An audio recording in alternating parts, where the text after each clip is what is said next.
Welcome. Welcome to the live. It's been a while since I've been on here. I haven't changed my name, still Josh, and I'm still happy for you to know my real name. But this is one that I do use occasionally, KinfoSec. You won't see much with that name out there, but that is one of mine. Maybe I shouldn't say that. Maybe I should have kept that my secret one. But anyway, AJ is your usual person, the usual face of Empirical. He's dealing with a critical incident right now, so he's asked me to kind of jump and step in. To be perfectly honest with you, right now, a lot of my attention is being pulled onto this. Ooh. I can't show you the real screen that I'm watching, but it's 2-1, and there's like a minute to go. So we'll keep that up for a second. But say hello in the chat. Let me know who's here. Let me know what you want me to cover. I'm here for an hour. I'll talk about anything: football, cybersecurity, gaming. You can go any which way you want to go with this. This is your time to use with me, a cybersecurity professional. I'm currently a product strategist for a pretty large cybersecurity company, and one of the members of Empirical Training, one of the OGs who cut my teeth in the sock with AJ, Robbie, and Vaughan.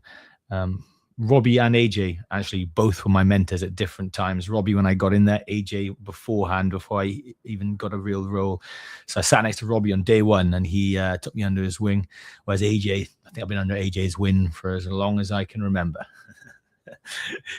He'll say that's not true, but he's a good guy. He helps you out in any which way he can.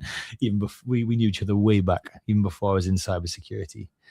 But that screen kind of sucks. Let's take that one off. I'll tell you if there's a goal.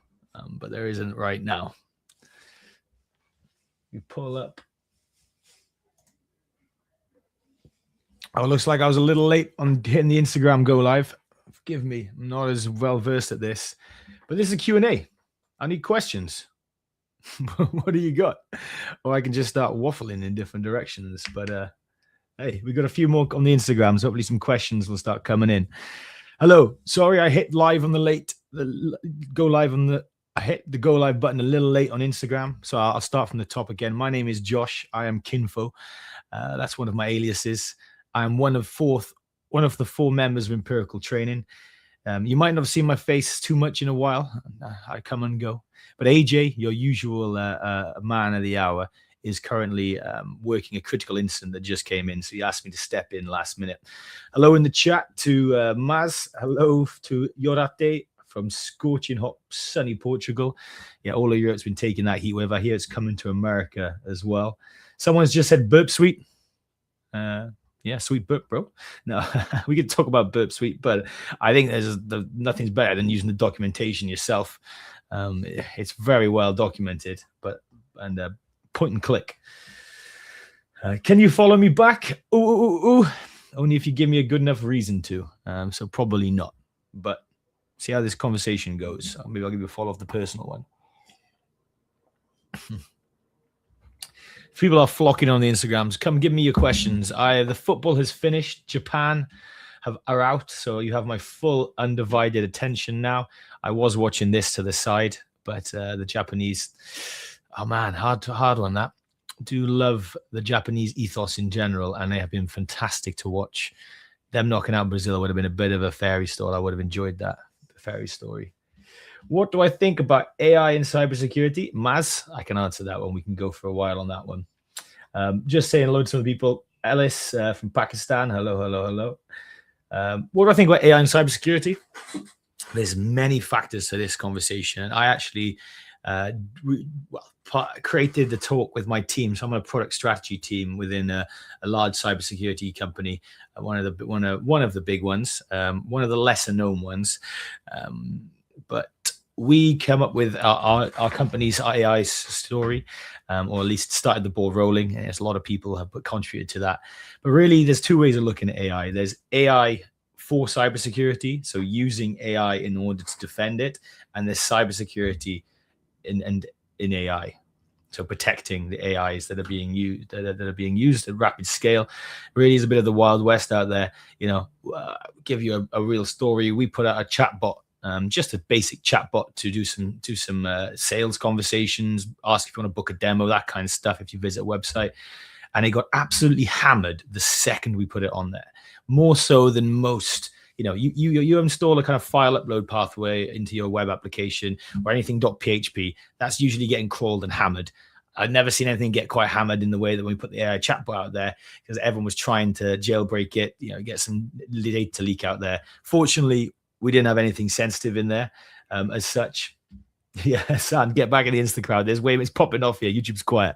But it got hammered. And that is because I think hackers are taking their chances that you're going to put some data in there that is way too sensitive, and you might think you've done all the guardrails ways to block it and stop an attack from being successful. But this is probably true of all cybersecurity. I think even more true in AI. It moves such a fast pace, and the way that the language interface is, you can socially engineer that. You don't even need to know how to do any exploits. You don't need to know about null bytes or SQL injections or whatever. You can just talk to it and try and get it to do bad stuff for you. And businesses are like, put all our data into the AIs. Let's do all this. We want to make AI everything. We've got executive board level people saying AI this, AI that.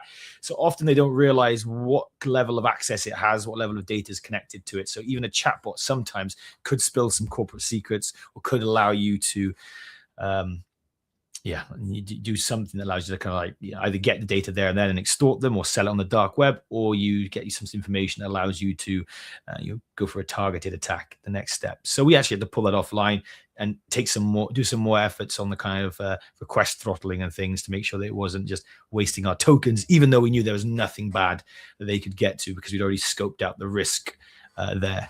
So looking back at the chat, I talked a bit about just securing the AI.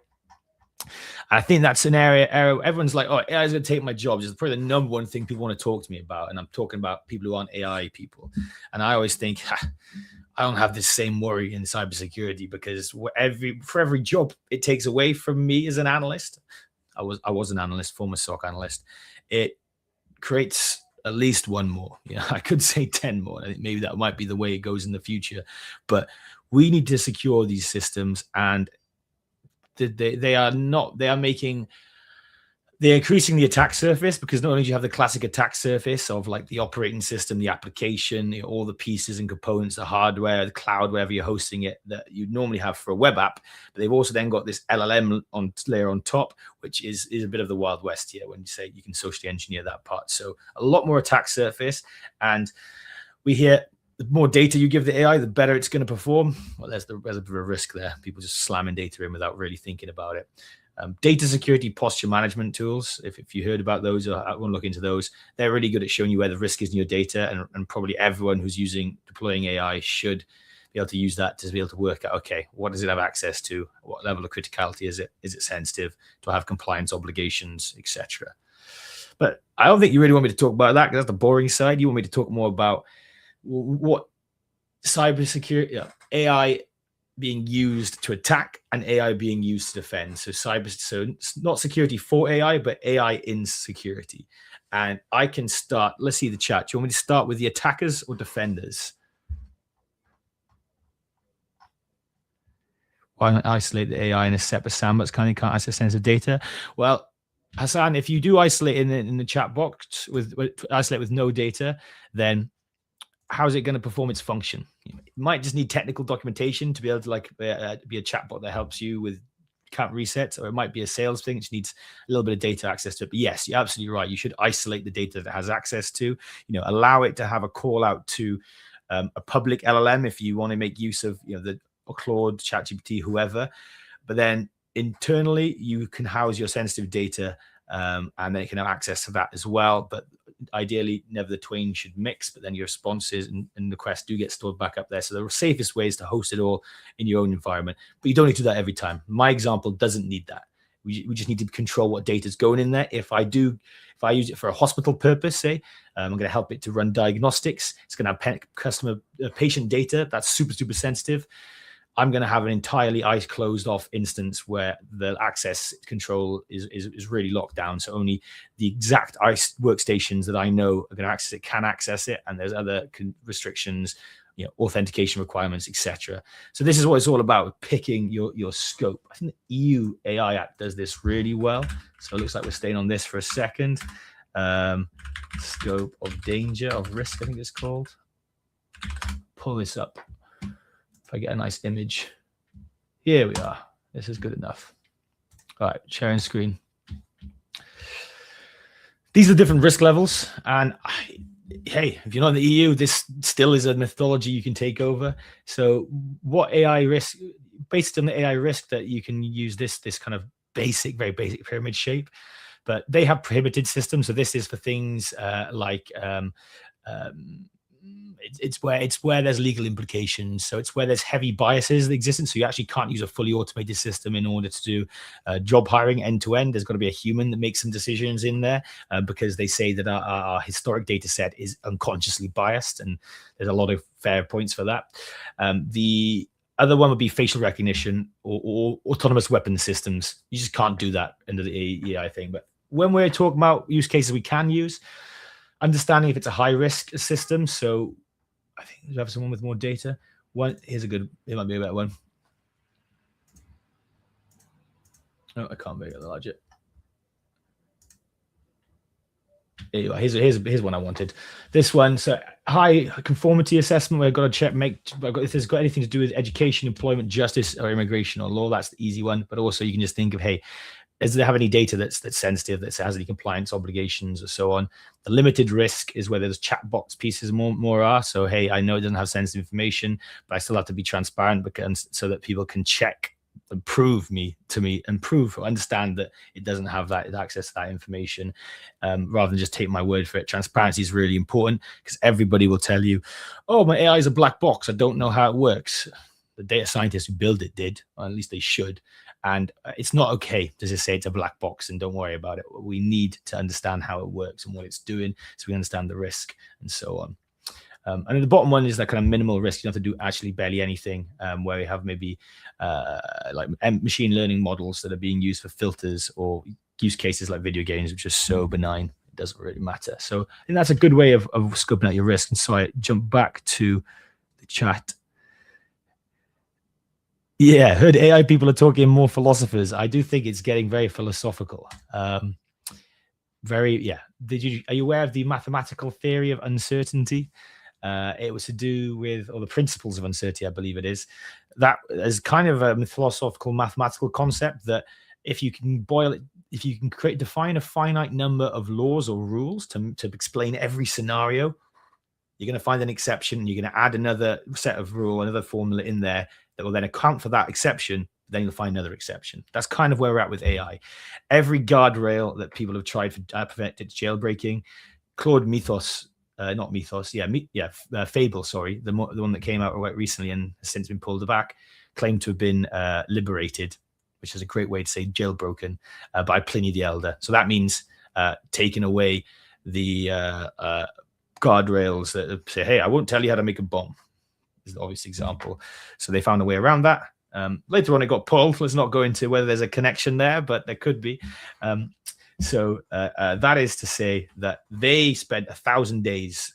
Anthropic said they spent 1,000 days pen testing, firing attacks at Fable, and every time they found a way to break it, they would have added a rule that would have stopped that. They then put out to the public. Someone else finds one within 24 hours. So I think that's the way we're going to be. We're never going to lock it down 100%. We who work in security know that is always the case. Turns out it's the same for AI. That's nothing crazy new. it's just gets a lot more attention. And people like to pretend it's new, but no, these are the same maxims we've always had. There will always be a way to break into something if you look hard enough. We are defenders. We have to be right 100 times out of 100 in order to be secure. Attackers have to get right 1 in a million, 1 in 100, and they're in. They have the advantage, hence why we exist as defenders. What OS system is less problematic? Going off piste a bit, I can come back to AI if we want, but I did see, got some responses to those bits there. I'm going to jump ahead because I have gone too far back. Which OS is the most secure? I mean, Linux is probably the answer because you have the most control over it. You can do the most things. It's also quite obscure, but hey, tech people, devs use it. Web servers use it. It's actually, even though you might only ever touch Linux when you're doing some lab work or project work, so much of the infrastructure that runs businesses is on Linux because It's good. It's powerful. So it gets targeted a lot, attacked a lot. So if you're the layman, Windows is the best.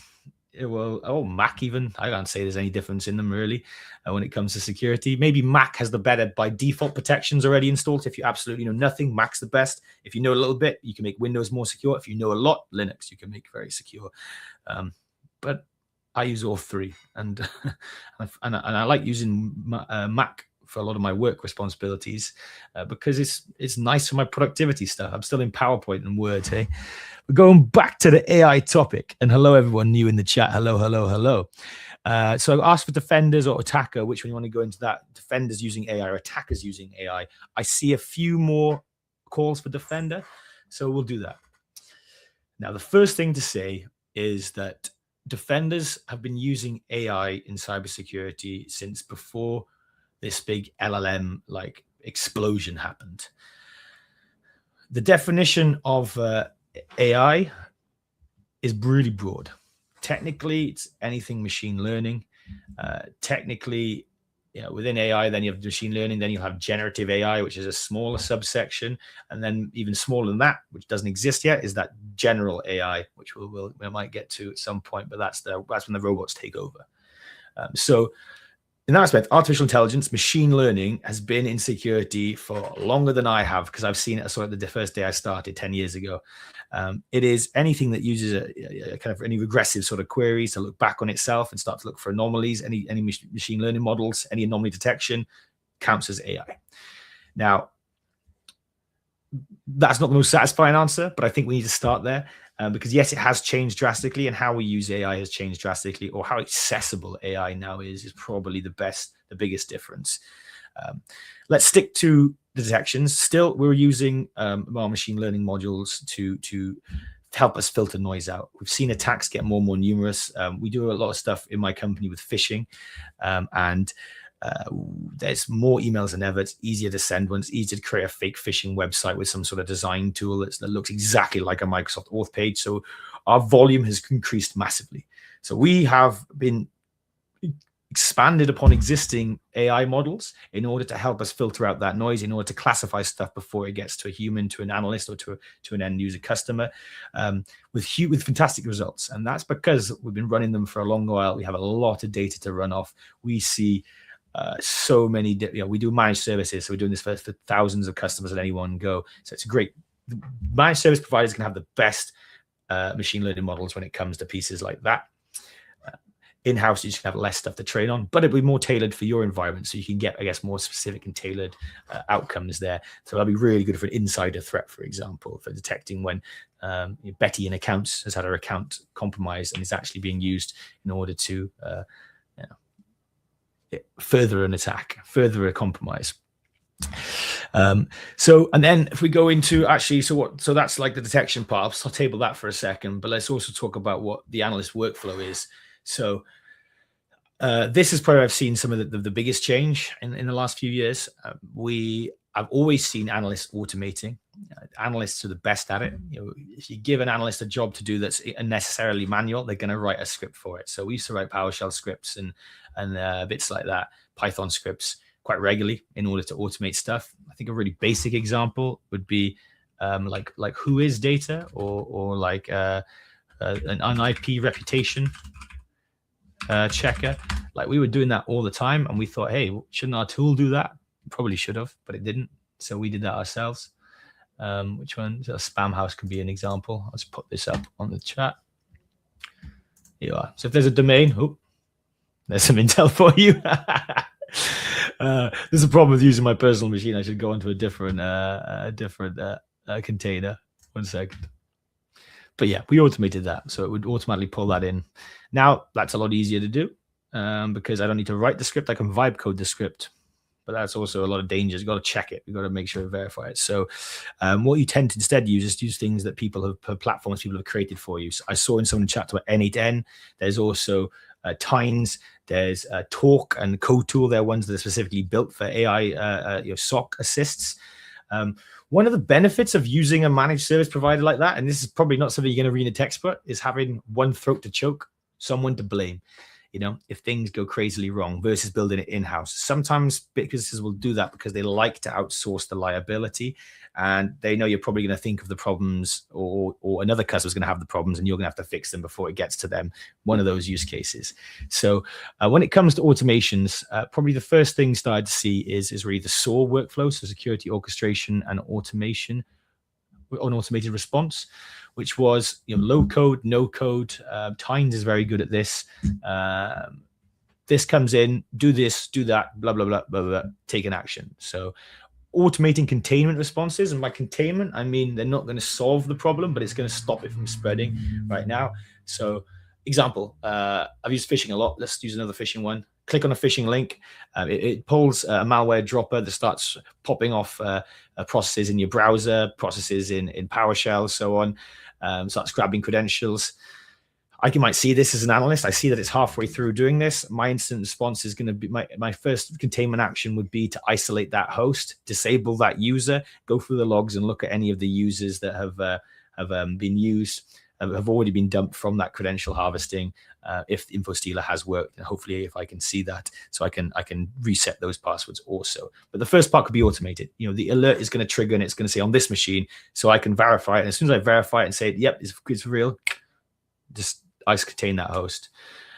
Same for the user account, that could also be automated. Then it gets a bit more complicated when I'm have to go find any usernames that I might think have been compromised or dumped into part of the InfoStealer that was dropped from phishing. So that's where it gets a bit more manual. So yeah, we are pushing that needle. Things that are getting, if I do that 10 times, that's a good bit of data for me to start to look back on, say, hey, what could I automate in here? Oh, we always find the username in this log at this part. So I can start to maybe automate a containment action as soon as we see that. This is kind of how it works. Back to that cat and mouse game that I'm talking about. See something that happens more than once, you think, hey, we should start automating this because we've got real confidence in how it's working. Enrichment is the easiest place to start before it takes action. So that's just me pulling in indexed data source. That's the spam house example I kind of half went to show you before I leaked one of my email addresses. So yeah, I think that covers off kind of that SOC is working about it. And it's really, people, the way that world is going is it used to be human in the loop.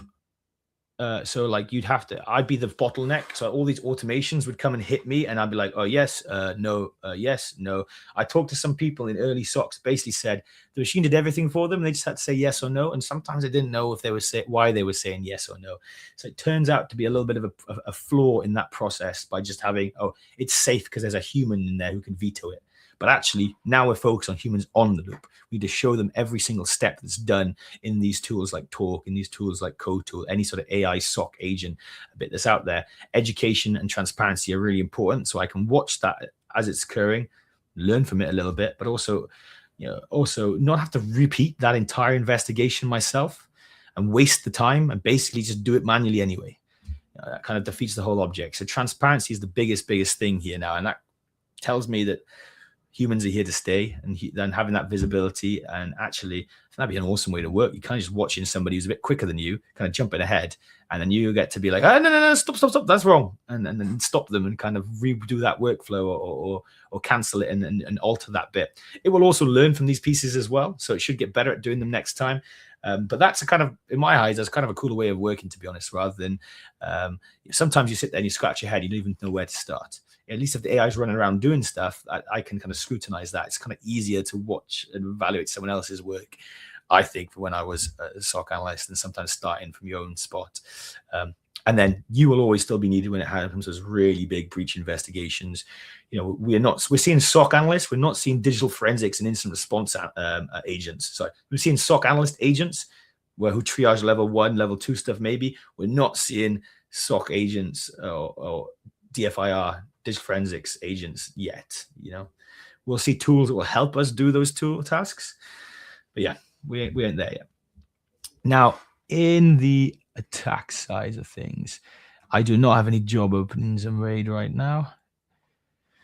Which one's better to learn for jobs, SOC analyst or pen testing? SOC analyst, because your whole job as pen testing is to make the SOC better. Well, not always. Sometimes you're just trying to find holes in the software, and then they can go pitch and fix those. But someone's got to fix them. And sometimes you're testing a threat detection and response solution. So I always say the whole point of a red team is to make the blue team better. So you got to start in blue team, unless you are the exception and you're just a brilliant hacker and you just love doing that, and carry on down that route. But it's not an entry level role, by no means is it. And actually, a lot of the more entry level attack stuff that would have been done, the more scan based bits that are kind of more automated, is now done by offensive security SOC agents, pen test agents. I can name a million companies. All of them do automated attacks, because actually that's a lot easier to do, because getting it wrong isn't as impactful as getting it wrong defensively. A failed attack isn't as bad as a missed attack. Yes, you could really configure a bad offensive agent and it goes and attacks so hard it knocks everything offline, or it just goes or dumps or deletes the whole database or whatever. So you do have guardrails there. You tend to use more kind of passive attacks that are going to tell you it's what's happened before you kind of push in, and there's still human on the loop in those pieces also. But yeah, pen test is cool. It's a great skill to learn. It will make you a better defender, a better SOC analyst. But if you want a job, it's not the one to focus on on its own. You will need to know the defensive pieces also. And that kind of segments quite way into XOR has limitations to take responsive actions, cannot contain prod servers with playbooks. Well, that sounds like a policy thing from your company. You could, in theory, contain a prod server, but it depends on the appetite of the business if they want that to happen. I'm seeing that shift. It used to be, don't touch my stuff at all. Now it's, hey, yeah, take it offline. Take it offline. I'll deal with it afterwards, rather than being in the news. Now, is an Amazon.com going to do that for their website and lose out on millions of pounds a minute or however much they make from their Prime Day deals? No. So it's all about the risk appetite and the kind of the quantification of that risk. You know, what's the bad thing that can happen? How much of an appetite do we have for that? Because hey, if we are wrong, here's that we're going to lose this much business for the e-commerce. But if we are right, we'll stop an attack that could cost us X million. So yeah, I'm going all over the place a little bit here. It's nice to have some good questions in here. So sorry if I'm catching up on questions a little bit. If I've missed yours, I do apologize. Is certifications really matters to get a good job opportunity, or having skills is better? It's both. It's both. Certs with no skills get you nowhere. Certs are going to knock down the door to show you have a base level. If you're applying for remote, if you're applying like online, you need to level some basic certs in there. A sneaky trick, I'll give this one out for free. It's right on there, studying for cert XYZ, the ones that you want to do. Sometimes that will get you through the AI filters that they have, looking for these kind of buzzwords. And then when you can talk to somebody, you can show them who you really are, where you're at in your journey. But be aware, if you're doing that without any real experience, having not studied for these or done your own projects, you're going to get found out. But that's a way. I've studied for way more certifications than I've ever taken. I tend to get what I want or what I need from them and then move on. I don't even take the exam sometimes because the exam is not really for me. The exam is for my employer or my customer or somebody to see that I have that accreditation. Being able to pass the exam doesn't necessarily make me a better defender in my mind, because sometimes it's just like, you know, cramming for recall. In the real world, I can ask my wikis for answers. I can go on Google and get answers. I need to know how to find them and how to find them quick. And I need to have the general problem solving approach to these problems. I don't need to know what every protocol is tied to every port. I can check that. Yeah. There's a middle spot to be had that you can't ignore all that stuff. You know, if I see DNS traffic happening over a completely random port, not 53, I know my business isn't set up like that. That's odd. You know, those are the type of triggers that allow you to look for as a defender, these investigation triggers. So is threat hunting getting easier with AI? What's your take on it? Oh, that's a good question. I love threat hunting.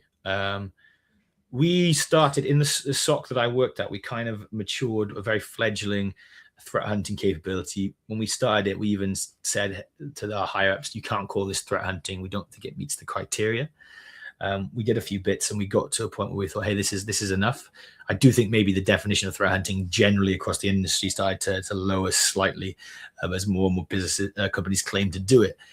But yeah, so I think with you know, those who don't know, threat hunting is where I have some sort of a threat indicator. It could be an indicator of attack or an indicator of compromise. Compromise usually a lot better. So basically, I'm looking to see if I've been compromised by a very, very new attack. Could be a 0-day, could be a merging campaign. I need to do this manually because it's unlikely that my tooling, my technology is prepared for this new attack or this new campaign. It might not have been updated yet with the content. We might be making the security content ourselves, and the best way to work out if it's good is to use it manually and see if we can find the pieces. So we call them trailheads. If we get a certain indicator that can pop up, it can be from, I think where we use AI in SOCs before is trying to get it to do some crawlers, scrapers for kind of good researcher blogs, Unit 42, Mandiant, or even news sites, even Twitter. You can do it everywhere. We use things like MISP as well. If we think there's something in there that fits certain criteria, we'll pull that out and create what's called a trailhead, something for us to go and look and start searching across. You can even automate that further so it can actually run that query for you and pull back the kind of results. So I can look straight into there and go into it and then validate it. And that's basically what I'm doing. If I find a compromise, I'm escalating that to the impacted party. And also I'm feeding that manual hunt back to the researchers or the content team with everything that I discovered, so they can then start to tweak it, make it better, or have enough data to confirm that, yeah, with 8 times out of 10, we're finding something here. So let's automate this going forward fully. So it actually is an automated detection, or even better, an automated block if we can get to there. So I think with AI, threat hunt is it getting easier with AI? I think it certainly allows you to kind of pivot a bit easier, to be able to talk to someone like a Claude. If you get like the versions that have the good understanding of tech, you can ask it things. Hey, where should I look next? This something is an area that's so new that all of you are kind of scratching your heads for the first time. So there's not necessarily a playbook to follow. There's suggestions, there's guesses, or there's our best guess at the time. So AI helps me get up to speed quickly when I'm doing those, and also let me pivot, and also help me kind of ask what some of these technology or pieces I might see and whether they're related or not. So I think as an analyst assist, it's pretty handy there. Will it be able to do it? No, not yet. The whole point of us doing it is because we aren't confident enough that this works for it to be automated. So yeah, maybe there's a middle ground. Would we call it threat hunting? Where there's a human threat hunting, then there's an AI threat hunting, and then there's automated detections. Maybe that's the direction of travel. It's a great question, actually. I really like that question, because the other answer to it is that it's getting harder because we're seeing attackers be able to recycle their threat indicators, their threat artifacts, quicker than ever. So the exact exploit string that they use, or the malicious infrastructure that they come from or host their pieces on or have command and control servers at, very easy for them to kind of reimagine this now with the use of AI, lowering that barrier to entry. Oh, hey, here's a good example. So I have the exact exploit string that maybe hits an Apache struts vulnerability. It's a pretty good one. Allows for remote code execution. I use it, and all of a sudden, and I'm going with great success, all of a sudden it's getting blocked by the web application firewall, so I can't even get in there, or I'm getting detected really quickly, and I realize, oh crap, people know about me and they know what I'm doing as a threat actor. Maybe I find a write-up by a certain security company sharing all the techniques, procedures that I use, as well as other artifacts that show that are attributed to me and my threat group. This is all hypothetical, of course. I am talking as an attacker. I have to go and reimagine those. So that used to be annoying for us, for them. I think it's getting less and less annoying. The way you can build stuff, vibe code, or you can ask it to suggest a new procedure. If you've got a jailbroken instance, which most of these groups do, right? Most of these groups have found a way to distill the AI model to a local version and use that, so they don't have to worry about it being like, no, sorry, can't behave like that. So yeah, I mean, even we use legit one. I've used legit ones before to help me create virtual patches. Here's the exploit string. Here's the proof of concept. Help me write a virtual patch for this so I can block it, and it will do that for me. So that used to be a lot of man hours, no more. So a really old concept called the pyramid of pain. It's worth bringing up at this point. So this is it. This is the classic one. This is the old. It looks like it's from the 90s. It's not that old. I think it's from the 2000s, but it is old. But this is the pyramid of pain. And what it represents is different artifacts at different levels. So we've got hash values. That was basically pretty much useless once they started to be able to morph their malware quite easily, or when they use a fileless malware. IP addresses, those are quite easy to recycle. You can spin up new IP addresses in a space you own, or you can use some cloud hosting. Domain names, have to register them, still hard to recreate. Host network or host artifacts, those are a little bit annoying. Those are the pieces that are actually kind of those are beyond just the IP address, but actually some of the components that you might be talking to or using within your attacks. Tools, you might build your own tools, build a fish kit, or build your own version of Burp Suite or Metasploit or Cobalt Strike. That's challenging to redo and then the TTPs, tactics, techniques, procedures, those are the exact exploit strings. Those are tough to go and find one that works in the way you want, and everyone's still vulnerable to it. So the idea here is that the higher up we go, the harder it is for the attacker to recycle these. So we want to deny them every part of the pyramid, but if we could deny them up here at the top, we're causing them more pain. This is the pyramid of pain. Now, attackers or AI hasn't changed the game, but it has changed. It hasn't entirely changed the game, but it has really kind of reduced the amount of pain they'll feel at any one stage. It's made the game of whack-a-mole is way harder for defenders now. So we're probably having to threat hunt more often, really, when it comes to it, because we're seeing these bits being recycled more easily, more often. So we have new trailheads, new bits to look at. Maybe our automated detections aren't as valid for as long as they used to be. So I think threat hunting is going to be more and more important. And this is where we talk about the classic AI and automation will take away the donkey work for you, the stuff you don't want to be doing, and free up the higher value, harder tasks for humans. Threat hunting is a great example of that. This brings AI disaster recovery in the picture. Yes, a good, hey, do I know you? Okay, so I'm working for your questions. I'm back towards the bottom. While it's true to be solid in the knowledge of networking, for those that are already on cybersecurity learning path, how can they be grounding networking without feeling something is missing? Oh, I love that question. I love that question because I always feel like something is missing in my networking knowledge. And I think that's a good place to be. I learn on the fly a lot. When you see I think this is probably the core skill of anyone, most people in cybersecurity, unless I get fired tomorrow for admitting this. But you have to fly by the seat of your pants a little bit. I'll see bits I don't recognize, and I'm like, what does that mean? And I'll dive into some sort of network in rabbit hole, some technical docs so I can fill in that gap. So I've started to get more comfortable in knowing that I'll never have the complete understanding here, and actually that's expected. And you'll look at people in a security operations center who will have different backgrounds, different skill sets, different disciplines. There might be one person that is a complete cloud specialist, somebody who is a complete MPLS networking specialist, and that's okay. It's okay to diversify and specialize out. I would say I'm not someone who sit down and do like a full CCNA and get like the entire bits there, but I might dip in and out of some learning resources for those and those sort of network inserts. When something new comes along, like maybe containers was a good example. The networking in containers was very confusing to me to start with, and to work out like how we could monitor the traffic to the individual container level, not just the OS level. So that actually, as I was just trying to work out how that works and how the new container world works, I learned a lot of older networking concepts and principles. So yeah, focus on the new and shiny, because they're going to be people, if you're young and you're new to this, there are going to be people who already have certain experience, and they'd rather you have something they don't have. They'd rather you come to the table with something new. And lo and behold, the game, we keep building and building on each other. We don't tend to rip up the entire playbook and start from scratch.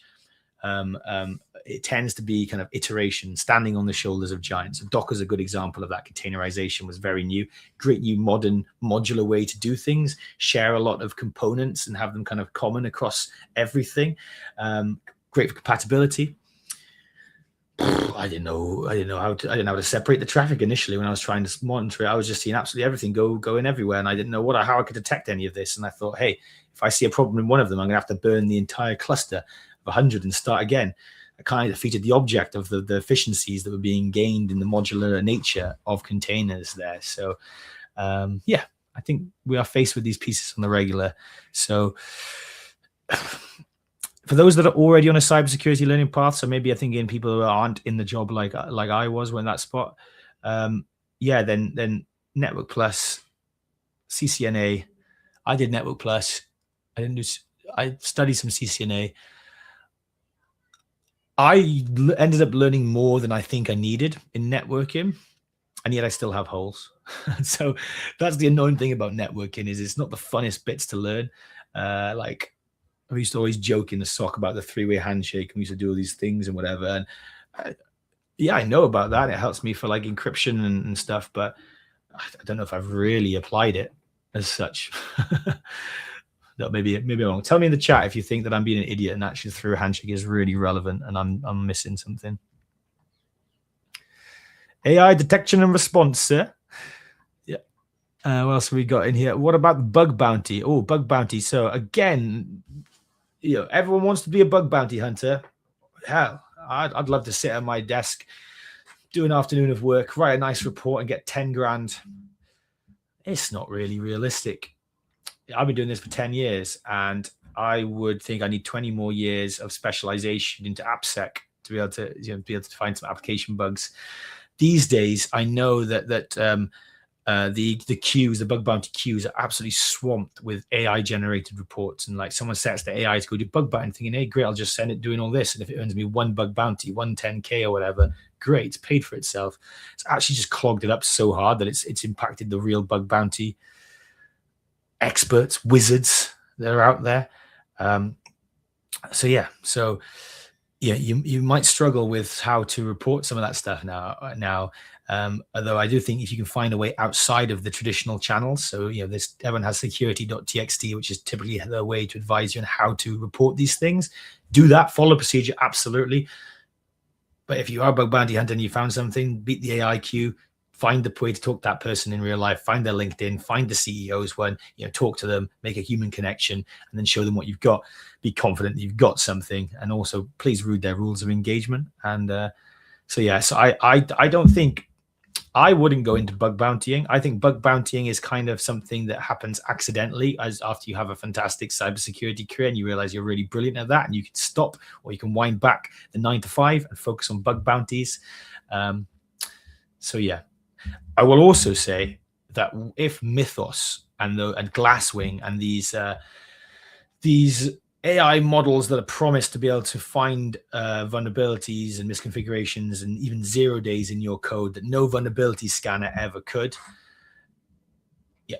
If right now what they are serving us is they are finding vulnerabilities in like really old technology, or technology that has loads of technical debt. So say my application that I've had up for 10 years as a business, we go and stand there, we find tons and tons of stuff. That's not actually that new. My vulnerability scanner probably already has a couple of thousand vulnerabilities that I haven't got round to patching, because I know I can never patch anything, and there's a new critical that pops up every other week. It will get a lot better at showing us the ones that are exploitable and helping us prioritize them and writing up reports so we can understand, have a better prioritization of which ones those are. But right now, that's the capability attackers are probably going to get their hands on, if they already do have it to a degree. The companies, Anthropic and so on, will tell you they don't have the exact one, that they've copied it. It's not quite the same. It's a lot of marketing BS and dark arts flying around here. So you take anything they say with a pinch of salt, but undoubtedly AI can be used to find vulnerabilities and exploit them. AI can be used in the latter stages as an attack to suggest your next actions for you, to consume your reconnaissance reports and point you in the best direction, or even do those next actions for you. So it is making attacks a lot more effective. It's also finding a lot more vulnerabilities than ever before and finding ways to exploit them. But my point here is 5 years' time, when we are able to create something completely from scratch in a development environment, we're able to use a Mythos or a Glasswing or whatever equivalent exists at that point to show us every single weakness that's there. we should be able to take action before we ship it to prod. We should start to shift our mentality to actually shipping stuff that is completely secure, because hey, now we've got something that can find all the vulnerabilities and help us patch them and so on. So I think that's gonna have a real strength in the new stuff that's yet to come out. So we'll see that kind of flag down in a few years time, maybe 5 years time, that we should see less vulnerabilities, less avenues for exploitation in the software that's being shipped, in the applications that are being shipped. That's the current theory. Let's see how that one plays out. But I think my point is that it might take away a lot of the bug bounty requirements there. If we're able to ship 99.9% secure technology when it goes into prod, there's less bug bounties for people like you to go and find, less things for attacker to go and find and exploit. So it might be a declining area altogether. It's not just the problems we're currently seeing with the AI clogging up the queues and the AI reports and people without really much know-how using AI to do bug bounties and then submitting something that doesn't exist or actually is completely irrelevant. Hopefully that answers your question, but it's good if you can do it. Awesome, but it's you're looking to be an elite level player in rather than be playing in a team, in a much bigger team. You have a little more choice for selection. I don't think we need to learn about cabling as a SOC law. Yeah, I know. You'd be surprised. Some people want to secure some of the oldest stuff ever. That is just, you think, no, surely no one builds like that anymore. I imagine this is probably to my MPLS comment earlier. You'll be surprised, man. I think we are quite idealistic with how we think environments are set up, and actually some of them are strung together with a bit of string and some hope, and they won't transform them, they won't re-architect them. So you might need to know them. This is especially true in like critical infrastructure and OT, those kind of factory environments, or even some retail stuff like if you've got a secure, like say I keep using Amazon, let's use Amazon. Actually, they don't have shops. Let's use a bookshop. Bookshop sells stuff on the website. Great. We can make the website should be quite easy for us to lock down and control, but maybe not so much the point of sales, the kind of computers that are in each of the bookshop shops that anyone can walk up to, how that's set up. Different headache for us. Hello, we got someone in the YouTube chat. Hello, KR. How are you doing? All right, vibe code will create more opportunities for pen testers, more unreviewed code, more vulnerabilities. That's hey, this is my favorite. Like Hassan, sorry, I know you, but I'm not sure I know Vabin Havaglu. Sorry, man, I've not pronounced that. But you've got a fantastic picture of a cat within sunglasses, I believe. It's quite small on my screen. Vibe coding, they say, will create more opportunities for pen testers, more unreviewed code, more vulnerabilities. That's a good comment. We are going to become reviewers of code rather than the writers of code. And I think developers will have more of a DevSecOps responsibility. We're already seeing that. So having security kind of embedded in earlier stages, and so they can review it and spot the dependencies that are going to be there, make sure that the modules that it's grabbed that are going to be vibe coded in aren't actually poisoned. There's so many GitHub repos that people just put up now that is, hey, this is meant to do your logging or some sort of annoying task you can't be bothered, and actually it's just a backdoor. They're hoping someone's going to jump in there. Also typo squatting, pulling those dependencies. So yes, code reviewing, and I think DevSecOps will move into that kind of pen testing in the dev cycle, automated as well as human-led. But yeah, we're all supervising. Preet, hello. I'm got an Instagram chat as well, so I'm responding to their stuff. Also using the YouTube. Good to see you. I'm from the UK. I'm a Welshman. That's where the accent is. I'm a product strategist for a cybersecurity company, former SOC analyst. Wait, looks like any more questions? I'll pause for a moment. I feel I have literally talked for 50 minutes, haven't I? Thank you, guys. You made this easier than I thought it was going to be. Surprised no one's called out the Minecraft sword behind me. Other side. I turn it around because I have this might go back from my company stuff as well, but I will give a shout out for this company. Good sword. Security AI. Got this at a conference recently.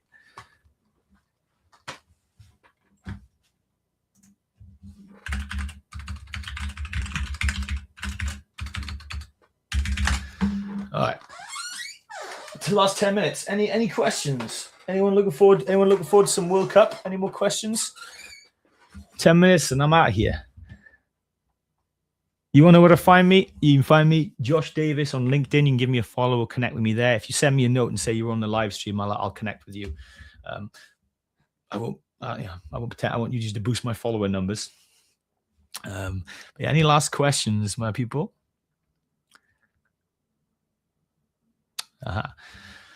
From a platform engineer working for a pretty good security company to security architect, how much time will it take? I started as SOC L1.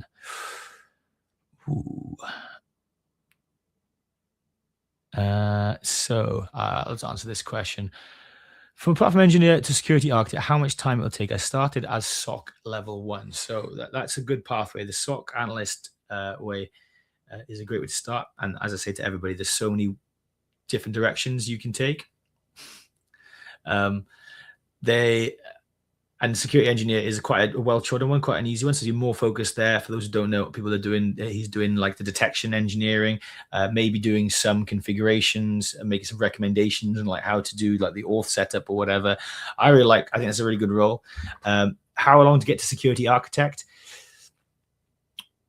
So there are a few pathways here, and I think DevSecOps is a great avenue for you to like explore down, because you can, as a security engineer, you're already making recommendations based on your findings to be carried out by the architects or by the devs, whoever in your region is doing that.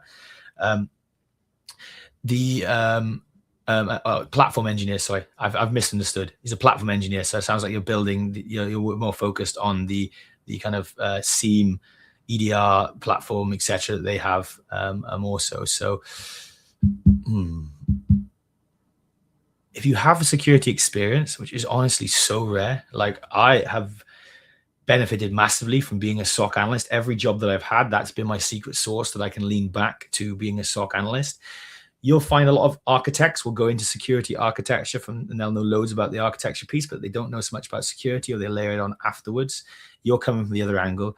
So if you can get into some sort of DevSecOps program where you are working with security architects, you are helping them set up the tools, helping them make use of them, know how to do like continuous integration, continuous development pipelines, and the various controls you're going to have there. That will give you a lot of experience as to what it takes to be a security engineer, security architect, and you can get closer to that there. Being an architect is great. You build some secure stuff, and if you build something that's really important, if you become the keys to the castle, you might be the entire pillar on which that company functions on. Get used to that. All right, Preet, I see you in the chat. I'll talk to you now in the YouTube chat. So this guy is asking for help. He is jobless. He can do anything, whatever I want. Well, first of all, appreciate the enthusiasm, but I don't think you want to be saying that to people, But if you want to work in cybersecurity, it depends on where you are right now. If you're starting from zero, then check out our YouTube, check out our Instagram, learn some stuff from there, start doing some projects, building up your own lab. If you want some support and getting some certifications, our community is fantastic for that. You can find us on school.com. We have our empirical training platform on there, free community, cyber hub. You can just get involved, get in the mix with people. I can't hire you. I don't have any jobs for you, but if you want, you don't even have a laptop. I know you probably will need a laptop, to be honest. I do apologize, Preet, but get one step closer each time. Save for a laptop. Learn on your phone, watch tutorials, do the theory, then get a laptop and you can start doing the practical pieces. Can you put the LinkedIn in here? Your LinkedIn? Yes, of course. So my LinkedIn, let's go on. I don't think I can drop. Yeah, I can. I can drop it in the chat. 1 second. I'll show you here at the stage. So this is me. My name is Josh Davis.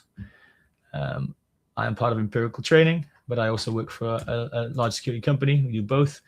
And this is podcast that I actually have. So if you like my voice, if you like hearing me talk, this is a podcast I have with Fortra, The Art of Security, with my co-host Tyler Regularly. He is more experienced than I am. He's an R&D director. He actually built a lot of stuff in Tripwire, if you know that solution.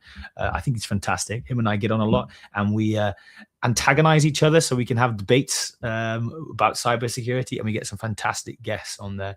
So send me a request, and I'll be sure to respond to you.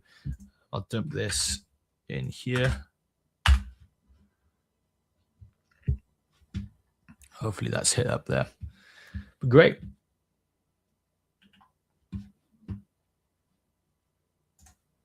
I think I'm going to call it there. Thank you very much for your questions.